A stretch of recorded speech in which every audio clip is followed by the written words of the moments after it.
या संदर्भातले अपडेट्स आपण बघणारच आहोत। तुर्तास पुढची बातमी बघूयात। मुंबईमधून मानखुर्दमध्ये 3 मजली बांधकाम कोसळले आणि 6 जणांचा मृत्यू झालाय।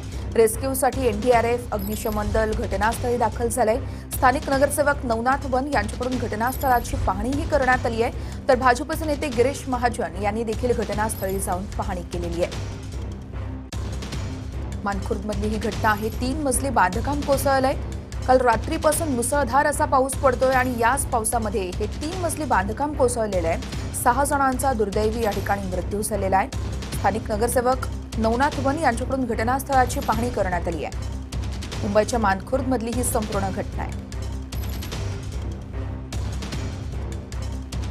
परिस्थितीमध्ये लोक ऐकत नाहीत, गुन्हाबरोबर होतात, गुन्हा केली जाते।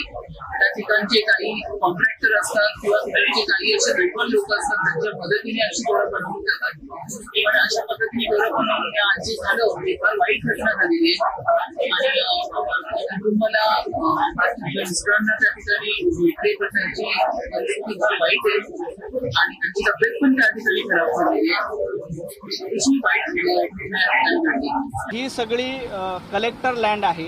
या कलेक्टर लँडमध्ये अनेक वर्षापासून इथं झोपड्या बांधून लोक राहतात।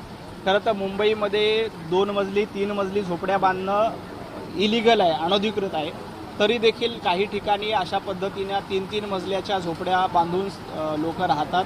त्यामुळं अशा पद्धतीच्या स्ट्रक्चरमुळं ही दुर्घटना घडल्याचं समोर येतोय। खरं तर हा सगळा स्ट्रक्चरल ऑडिट करायला हवं। स्ट्रक्चरल ऑडिट करून इथून पुढे अशी दुर्घटना घडू नये यासाठी सगळ्यांनी खबरदारी घेणं आवश्यक आहे। साधारणतः 9:15च्या सुमारास मंडाला मानखुर्द जनतानगर येथे एक 3 मजल्याचं बांधकाम होतं, ते बाजूच्या 1 मजल्याच्या बांधकामावर कोसळलं आणि या घरामध्ये एकूण 6 लोक होते, काही मुलं होती, एक महिला देखील होती।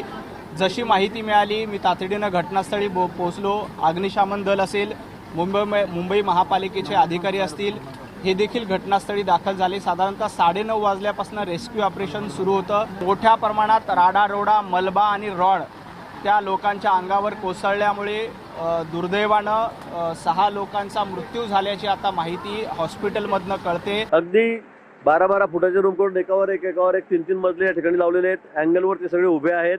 खरं अतिशय धोकादायक आहे, पण अतिशय दाटीवाटीने लोक या ठिकाणी राहत आहेत। ते चुकीचंच आहे, अनधिकृतच आहे, पण आज यातून ही दुर्दैवी घटना या ठिकाणी घडलेली आहे। शेवटी आता याची चौकशी होईल, माहिती त्या ठिकाणी BMC त्या ठिकाणी घेईल की कसं झालं, काय झालं। परंतु निश्चित हे सगळे लोक सांगतात या ठिकाणी की अनधिकृत सगळे बांधकामं या ठिकाणी आहेत। भाई साहब रोज हाउस में बोल रहा हूँ, रोज हाउस इस बात को उठा रहा हूँ कि साहब ये जो है ना इलीगल काम को बंद किया जाए। जहां भी इलीगल काम को करने के लिए रिश्वत मिलेगी ना, तो पब्लिक रिश्वत देकर बनाएगी, क्योंकि गरीब लोग हैं, परिवार बढ़ रहा है उनका, छोटे छोटे रूम है। ये कोई सरकार है, कारपोरेशन है, और कौन है? आणि या संदर्भातले अपडेट घेण्यासाठी थेट जाऊयात घटनास्थळी। आमचे प्रतिनिधी रणजित इंगळे आहेत आपल्यासोबत। रणजित, मानखुर्दमधली ही काल रात्रीची अतिशय धक्कादायक घटना आहे। आत्ताचे ताजे अपडेट्स काय मिळतात? आपण घटनास्थळी उपस्थित आहात। नक्कीच या ठिकाणी घटना घडल्यानंतर तात्काळ या ठिकाणी रेस्क्यू टीम आली, एनडीआरएफचं पथक तैनात आलं आणि या ठिकाणीहून रेस्क्यूचं काम जे आहे ते 12:30-1ला संपण्यात आलं। यामध्ये आतापर्यंत 6 जणांचा मृत्यू झाला असून 1 जण जखमी आहे। या ठिकाणी रात्रभर मुसळधार पावसामध्ये देखील मलबा काढण्याचं काम जे आहे ते सुरू होतं आणि त्यानंतर हा मलबा काढल्यानंतर या ठिकाणी रॉड आणि लोखंडी सामान जास्त असल्यामुळे हा मलबा काढण्यासाठी अडचण होते आणि सर्वात महत्त्वाचं म्हणजे हा रस्ता जो आहे एकदम अरुंद आहे, त्यामुळे ते वाहने येण्यासाठी देखील मोठ्या प्रमाणात अडचण निर्माण होते। त्यामुळे हा मलबा काढण्यासाठी कुठेतरी वेळ जातोय। JCB असेल किंवा अन्य वाहनांच्या माध्यमातून या ठिकाणी हा मलबा काढलेला जातोय आणि सर्वात महत्त्वाचं म्हणजे या ढिगाऱ्याखाली सापडलेले जवळपास सर्वजण मृत्यू झालेले, ते जखमी आहे आणि सर्वात महत्त्वाचं म्हणजे एक शेळी जी होती या ढिगाऱ्याखाली सापडलेली ती मात्र शाबूत आहे, जिवंत आहे। तिला जिवंतपणे बाहेर काढण्यासाठी अग्निशमन दलाला यश देखील आलेलं आहे। त्यामुळे ज्यांचा मृत्यू झालेला आहे त्या सर्वांचे मृतदेह जे आहेत ते राजावडे रुग्णालयामध्ये हलवण्यात आलेले आहेत। आहेत आणि एक जखमी आहे त्याच्यावरती गोवंडीतील शताब्दी रुग्णालयामध्ये उपचार सुरू आहेत. तुम्ही पाहताय की या ठिकाणी पावसाचा जोर पुन्हा एकदा वाढलेला आहे आणि हे मलबा काढण्याचं काम आता सध्या सुरू आहे. त्यामुळे आता हे बांधकाम अनधिकृत होतं असं देखील गिरीश महाजन यांच्याकडून सांगण्यात आलेलं आहे. स्थानिक देखील हे सांगतात. त्यामुळे आता याच्याबद्दल दोषी कोण आहेत, त्यांच्यावरती आता चौकशीनंतर काय होईल आणि काय कुणावरती कशा प्रकारे कारवाई होईल हे पाहणं देखील महत्त्वाचं असणार आहे. मात्र हे अशा प्रकारे अनेक ठिकाणी धोकादायक घरं असल्याचं स्थानिकाच्या वतीनं सांगण्यात येते. त्यामुळे आता यातून आता काय निष्पन्न होईल हे महत्त्वाचं असणार आहे.